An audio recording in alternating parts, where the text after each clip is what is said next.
How to convert text to table in Google Docs. So if you want to convert text to table in Google Docs, then what you need to do is first you need to open up your Google Docs. Once you open up your Google Docs, now here you will have your information. So you just need to simply go and copy that information. Right click on it, go with copy. Once you've copied, you need to go with a new tab and you can go with Google Sheets. Open up your Google Sheets, go with a blank spreadsheet, and here you need to just right click and paste.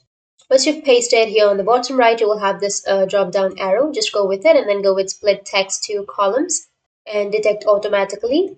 Or you can also go with a space. And as you can see that it has separated. Now you just need to simply go with the bottom, go with alignment, adjust the alignment. And you need to select all of these and then go with insert or just simply go with format. And here you will have convert to table option. Just go with convert to table. Once you've converted this to the table, now you can copy this table and go back to your Google Documents and paste. That's it. Now you will have the table. So that's how you can convert text to table in Google Documents. And if you have any questions, feel free to comment below. Thanks for watching.